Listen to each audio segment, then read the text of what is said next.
দেশের ৬৯% মানুষ চায় আসছে নির্বাচনে আওয়ামী লীগ অংশ নিক, কিন্তু সরকারের হাবভাবে পরিষ্কার, নির্বাচনে কোনোভাবেই অংশ নেওয়ার সুযোগ নেই আওয়ামী লীগের। দেশের অধিকাংশ মানুষ যেখানে আওয়ামী লীগকে চায় নির্বাচন করুক, সেটা শর্তহীন বা শর্তযুক্তভাবে, সরকার কি তা অগ্রাহ্য করতে পারবে?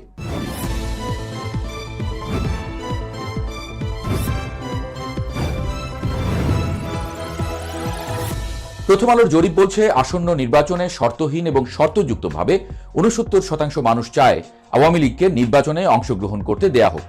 অর্থাৎ আওয়ামী লীগের প্রতি মানুষের দরদ এখনো আছে। মুক্তিযুদ্ধে আওয়ামী লীগের ঐতিহাসিক ভূমিকা এখনো স্বীকার করছে মানুষ। এই জরিপের মাধ্যমে তাই প্রমাণিত হলো। এখন সরকার বলছে নির্বাচনে অংশ নিতে পারবে না আওয়ামী লীগ। প্রেস সচিব বলছেন শুদ্ধ হয়েও নির্বাচনে অংশ নিতে পারবে না আওয়ামী লীগ, কিন্তু জরিপ বলছে অন্য কথা। এত শতাংশ মানুষের মতকে কিভাবে তাহলে অবজ্ঞা করবে ইউনূস সরকার? এই প্রশ্নটি কেবল রাজনৈতিক মহলের নয়, এটি রাষ্ট্রের ভিত্তি এবং গণতান্ত্রিক আদর্শের সঙ্গে জড়িত এক গুরুতর প্রশ্ন বলেই মনে করছেন বিশ্লেষকরা। যখন জনগণের এত বড় একটি অংশ একটি নির্দিষ্ট রাজনৈতিক দলের অংশগ্রহণ দেখতে চায়, তখন সেই জনমতকে উপেক্ষা করা গণতন্ত্রের মূল চেতনার পরিপন্থী, এমনটাও বলছেন তারা। দেশের ৬৯% মানুষ যখন প্রত্যক্ষ বা পরোক্ষভাবে একটি দলের নির্বাচনে অংশগ্রহণের পক্ষে মত দেয়, তখন বুঝতে হবে এই জনমতের ভিত্তি শুধুমাত্র সাম্প্রতিক রাজনৈতিক লাভ ক্ষতির নয়, এর মূলে রয়েছে এই দলটির সুদীর্ঘ ইতিহাস, ঐতিহ্য এবং বিশেষ করে মুক্তিযুদ্ধে তাদের কেন্দ্রীয় ভূমিকা। জরিপের এই ফলাফল প্রমাণ করে যে আওয়ামী লীগকে বাদ দিয়ে যে কোনো নির্বাচন আয়োজন করা হলে তার গ্রহণযোগ্যতা নিয়ে দেশের ভেতরে এবং আন্তর্জাতিক মহলে এক বিরাট প্রশ্নচিহ্ন তৈরি হবে। মানুষ এখনো আওয়ামী লীগকে স্বাধীনতা এবং মুক্তির প্রতীক হিসেবে দেখে। তাই তাদের অংশগ্রহণকে রুদ্ধ করে দেওয়া মানে প্রকারান্তরে ইতিহাসের একটি অংশকে অস্বীকার করা। জনমতের দর্পণে আওয়ামী লীগ নির্বাচনের অপরিহার্যতা। প্রথম আলোর এই সাম্প্রতিক জরিপ বাংলাদেশের রাজনৈতিক বাস্তবতায় এক নতুন মাত্রা যোগ করেছে। জরিপে দেখা যাচ্ছে প্রায় ২৭.৮% উত্তরদাতা কোনো শর্ত ছাড়াই আওয়ামী লীগকে নির্বাচনে দেখতে চান। পাশাপাশি ২৬% মানুষ মনে করেন শাস্তি এবং সংস্কারের পর, এবং ১৪.৮% মানুষ আনুষ্ঠানিকভাবে ক্ষমা চাওয়ার পর দলটির নির্বাচনে অংশ নেওয়া উচিত বলে মনে করেন। সব মিলিয়ে শর্তহীন বা শর্ত সাপেক্ষে ৬৯.২% মানুষ আওয়ামী লীগকে নির্বাচনী প্রক্রিয়ার অংশ করতে আগ্রহী। আওয়ামী লীগ কেন নির্বাচনের সুযোগ পাওয়ার যোগ্য? আওয়ামী লীগকে নির্বাচনে অংশগ্রহণের সুযোগ দেওয়া উচিত, এই মতামতের পেছনে কেবল বর্তমানে তাদের প্রতি থাকা রাজনৈতিক সমর্থনই একমাত্র কারণ নয়। এর মূল ভিত্তি প্রথিত আছে বাংলাদেশের অভ্যুদয়ের ইতিহাসে। আওয়ামী লীগ একটি সাধারণ রাজনৈতিক দল নয়, এটি বাংলাদেশের স্বাধীনতা সংগ্রামের অবিচ্ছেদ্য অংশ। ১৯৪৯ সালে এর জন্মলগ্ন থেকেই দলটি ধর্মনিরপেক্ষতা, গণতন্ত্র এবং বাঙালি জাতীয়তাবাদের মূর্ত প্রতীক হিসেবে কাজ করেছে। ৬২-র শিক্ষা আন্দোলন, ৬৬-র ৬ দফা, ৭০-এর সাধারণ নির্বাচনের নিরঙ্কুশ বিজয়, এই প্রতিটি পদক্ষেপই ছিল চূড়ান্ত স্বাধীনতার সোপান। যদিও ২৪ সালের আওয়ামী লীগের কার্যক্রম সেই আগের আওয়ামী লীগের দরজায় কালি লেপন করেছে, তবুও মানুষ সুযোগ দিতে চায় সেই সুখ স্মৃতিকে মনে করেই। যে দেশে প্রায় ৭০% মানুষ একটি দলের অংশগ্রহণ চায়, সেই জনমতকে উপেক্ষা করা হলে তা গণতান্ত্রিক ভিত্তিকে দুর্বল করবে।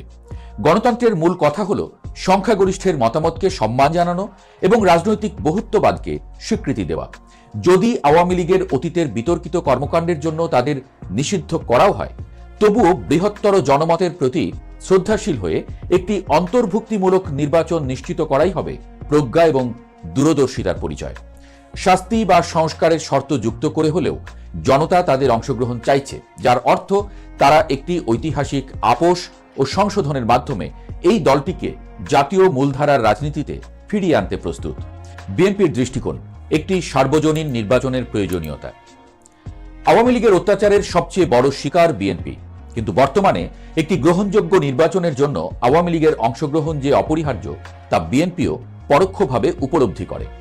একটি দলের অনুপস্থিতিতে অনুষ্ঠিত কোনো নির্বাচন যেমন অতীতের মতো দেশে বিদেশে গ্রহণযোগ্যতা পায়নি, তেমনি বর্তমান ইউনূস সরকারের অধীনে অনুষ্ঠিতব্য নির্বাচনে যদি প্রধান কোনো দল অনুপস্থিত থাকে, তবে তা আরও বড় ধরনের রাজনৈতিক শূন্যতা তৈরি করবে। গ্রহণযোগ্যতার প্রশ্ন।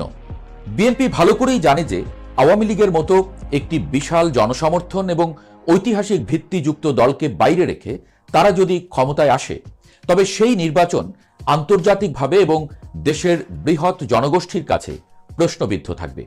বিশেষ করে বিগত 15 বছরের রাজনৈতিক অস্থিরতার পর দেশের মানুষের প্রত্যাশা একটি সর্বজনীন অংশগ্রহণমূলক নির্বাচনের মাধ্যমে দীর্ঘমেয়াদী স্থিতিশীলতা। একটি শক্তিশালী প্রতিপক্ষের বিরুদ্ধে বিজয়ী কেবল সত্যিকারের গণতান্ত্রিক বৈধতা দিতে পারে। তাই বিএনপিও চায় আওয়ামী লীগ নির্বাচনে আসুক, তবে তা হোক সুষ্ঠু রাজনৈতিক প্রতিযোগিতার মাধ্যমে। এটি নিছক উদারতা নয়, বরং রাজনৈতিক বাস্তবতারই প্রতিফলন। আওয়ামী লীগকে নির্বাচনে সুযোগ না দিলে কি হতে পারে? আওয়ামী লীগকে নির্বাচন থেকে দূরে রাখার সিদ্ধান্ত দেশের ভবিষ্যৎ রাজনীতি এবং স্থিতিশীলতার জন্য গভীর চ্যালেঞ্জ তৈরি করতে পারে। জনগণের এত বড় একটি অংশের আকাঙ্ক্ষাকে উপেক্ষা করার ফল সুদূর প্রসারী এবং মারাত্মক হতে পারে। নির্বাচনের গ্রহণযোগ্যতা সংকট। যদি 69% মানুষ আওয়ামী লীগের অংশগ্রহণ চায়, তবে সেই অংশগ্রহণ ছাড়া অনুষ্ঠিত নির্বাচন স্বয়ংক্রিয়ভাবে সংখ্যাগরিষ্ঠ মানুষের কাছে বৈধতা হারাবে। নির্বাচন নিরপেক্ষ এবং সুষ্ঠু হলেও একটি প্রধান দলের অনুপস্থিতি একে অংশগ্রহণমূলক নয় তকমা দেবে, যেমনটা আন্তর্জাতিক মহলে অতীতের নির্বাচনগুলোর ক্ষেত্রে দেখা গেছে।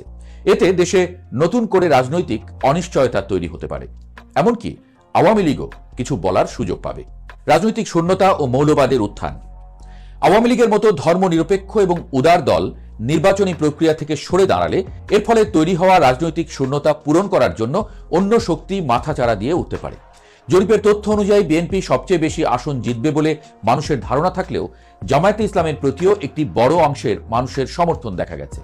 আওয়ামী লীগের অনুপস্থিতি ধর্মনিরপেক্ষ শক্তির পতন ঘটাতে পারে, যা মৌলবাদী বা চরমপন্থী রাজনৈতিক ধারাকে শক্তিশালী করতে পারে। এটি কেবল দেশের অভ্যন্তরেই নয়, আন্তর্জাতিক ক্ষেত্রেও উদ্বেগের সৃষ্টি করবে। গণতান্ত্রিক প্রতিষ্ঠানগুলোর দুর্বলতা। জনগণের মতামতকে সম্মান না জানালে গণতান্ত্রিক প্রতিষ্ঠানগুলোর প্রতি সাধারণ মানুষের আস্থা আরও কমবে। ইউনূস সরকার ক্ষমতাচ্যুত আওয়ামী লীগকে নিয়ে যে কঠোর অবস্থান নিয়েছে, তা যদি জনমতের বিরুদ্ধে যায়, তবে এটি সরকারের প্রতি জনগণের অবিশ্বাস তৈরি করবে। এক দলের দমনপীড়ন আরেকটি দলের প্রতি সমর্থন সৃষ্টি করতে পারে, যা ভবিষ্যতে রাজনৈতিক প্রতিশোধের চক্রকে আরও দীর্ঘ করবে। এর ফলে দেশের শাসনতান্ত্রিক প্রক্রিয়া, আইনশৃঙ্খলা পরিস্থিতি এবং অর্থনৈতিক স্থিতিশীলতা মারাত্মকভাবে ক্ষতিগ্রস্ত করতে পারে। ঐতিহাসিক ভুল। স্বাধীনতার নেতৃত্ব দানকারী একটি দলকে রাষ্ট্রীয় প্রক্রিয়ার বাইরে রাখা প্রকারান্তরে জাতির আত্মপরিচয়ের অংশকে অস্বীকার করার শামিল। দেশের জনগণ যারা এখনো আওয়ামী লীগের মুক্তিযুদ্ধে নেতৃত্ব দেওয়ার ভূমিকাকে শ্রদ্ধার চোখে দেখে, তারা এই বর্জন মেনে নেবে না। এটি বাংলাদেশের ইতিহাসের একটি ধারাবাহিকতাকে রুদ্ধ করে দেবে, যা ভবিষ্যতে নতুন রাজনৈতিক সংকট এবং বিভাজনের জন্ম দিতে পারে। প্রথম আলোর এই জরিপ একটি স্পষ্ট বার্তা দিয়েছে। জনমত আওয়ামী লীগকে একেবারে বাতিল করে দেয়নি, বরং শর্ত সাপেক্ষে হলেও তারা চায় দলটি নির্বাচনী প্রক্রিয়ায় ফিরে আসুক।